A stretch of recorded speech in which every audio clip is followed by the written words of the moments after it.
महानिरीक्षक रीवा जोन साहब के निर्देश पर पूरे रीवा संभाग के सभी थाना और चौकियों में आज एक बार फिर लगातार चौथे माह पुलिस जन चौपाल का आयोजन किया गया है। आज मैहर जिले के सभी थानों में एक दिन का जन चौपाल आयोजित है। मैं यहाँ आज देवी जी में जन चौपाल में शामिल हुआ हूँ। इन चौपालों का उद्देश्य जनता से रूबरू होना है, जनता के बीच में परिचर्चा करके मुख्य रूप से जो पुलिस संबंधी समस्याएं हैं उनके बारे में विचार विमर्श करना है, उनका समाधान कैसे हो।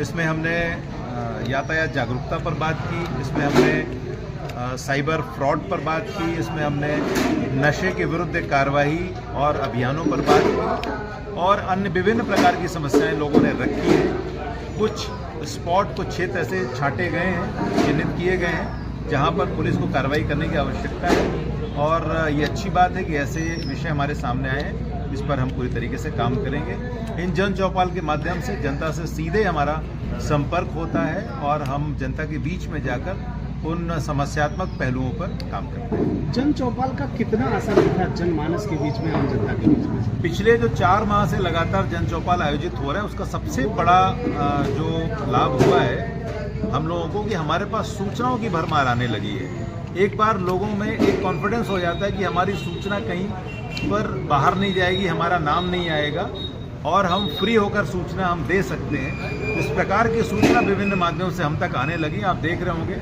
कि उन सूचनाओं के आधार पर लगातार पुलिस की रेड की कार्रवाइयाँ बढ़ गई हैं। पुलिस की जो दबिश होती है, अब पिछले 3 दिनों में 3 कोरेक्स की कार्रवाइयाँ हमने रामनगर अमरपाटन में की है। यह इसी जन चौपाल के माध्यम से जो हमारा सतत संपर्क हुआ है, संवाद हुआ है और जो हमारे ऊपर भरोसा लोगों का है उसके आधार पर जो सूचनाएं मिली उसका ही परिणाम। साइबर फ्रॉड के माध्यम से जो हुआ था उसमें करीब 30 लाख पुलिस ने रोके हैं। क्या मामला? और नहीं, केवल एक मामला नहीं है, वो सारे मामलों को मिलाकर के वो राशि थी जिसमें 1930 पर कॉल करते ही सीधे सेंट्रल कमांड से राशि पर होल्ड लग जाता है और वो राशि चूंकि निकाल नहीं पाए थे इसलिए वो राशि होल्ड हुई है। अभी आप ही के माध्यम से कल सभी लोगों तक हमने बात पहुंचाई है। एक मामला कोतवाली में हुआ और जैसे ही उसके साथ में पैसे कटे तो तत्काल थाने पहुंच गया। पूरा पैसा नहीं निकल पाया था तो तुरंत वो 1930 पर कॉल करके पुलिस के द्वारा उसमें होल्ड लगवाया गया तो 50% की राशि तब भी उसकी बच गई थी।